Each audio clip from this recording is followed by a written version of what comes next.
பிறர் மனசு புண்படும்படி பேசக்கூடாது. அப்படி பேசுறதுனால என்ன விளைவுகள் ஏற்படும் அப்படிங்கறத இன்னைக்கு பார்க்கலாம். வணக்கம் அண்ட் வெல்கம் மக்களே, இது உங்கள் சைத்தூஸ் புக். விஜயபுரி என்ற ஒரு நாட்டை விஜயவர்மன் என்ற மன்னன் ஆண்டு வந்த காலம் அது. அவருடைய அரசவையில மகிபாலன் அப்படிங்கிற ஒரு அமைச்சர் இருந்தாரு.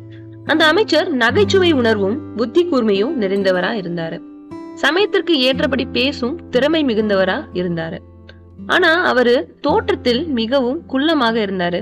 ஒரு சமயம் மன்னன் விஜயவர்மன் அவரை பக்கத்து நாட்டிற்கு தூதரா அனுப்பி விடுறாரு. அந்த பக்கத்து நாட்டு அரசன் ரொம்ப மோசமான குணமுள்ளவரு. அவரு மற்றவங்க மனசு புண்படும்படி பேசுறதுல விருப்பமானவரா இருந்தாரு. அதுல அவருக்கு ஒரு தனி மகிழ்ச்சி. இப்படிப்பட்ட அரசர்கிட்ட அமைச்சர் மகிபாலன் தூதுவரா வராரு. அவரு குள்ளமாக இருக்கிறத பார்த்ததும், தூதுவனாக அனுப்ப உன்னை விட சிறந்த ஆள் கிடைக்கவில்லையா உங்கள் மன்னருக்கு? இவ்வளவு குள்ளமாக இருக்கும் உன்னை போய் தூதராக அனுப்பி இருக்கிறாரே அப்படின்னு ரொம்ப கேலியா பேசுறாரு.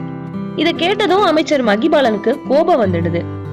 ஆனா நாம தூதராக வந்திருக்கிறோம் அப்படின்னு நினைச்சு தன்னுடைய கோபத்தை அடக்கிக்கிறாரு அந்த அமைச்சர்.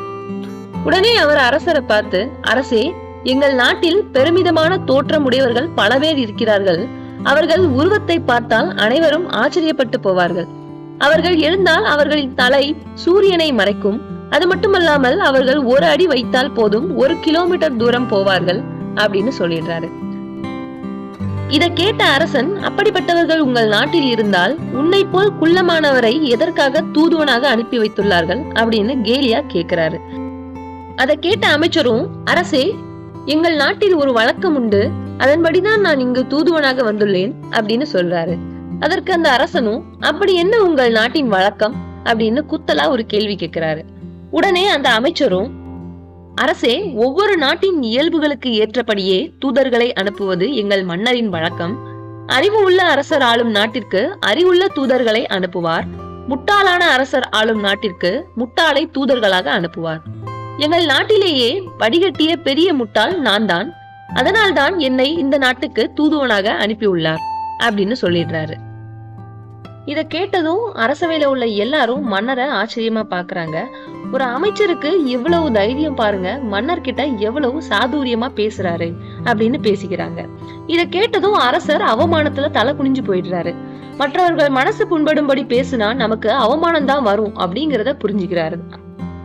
அன்றைய தினத்துல இருந்து அந்த அரசன் தன்னுடைய இந்த பழக்கத்தை மாத்திக்கிறாரு.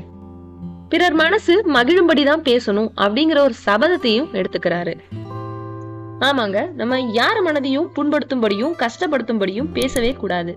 அப்படி பேசினா அது ஏதோ ஒரு வகையில நமக்கு அவமானத்தை தான் கொண்டு வந்து சேர்க்கும் அப்படிங்கறத இந்த கதை மூலமா நம்ம உணரலாம்.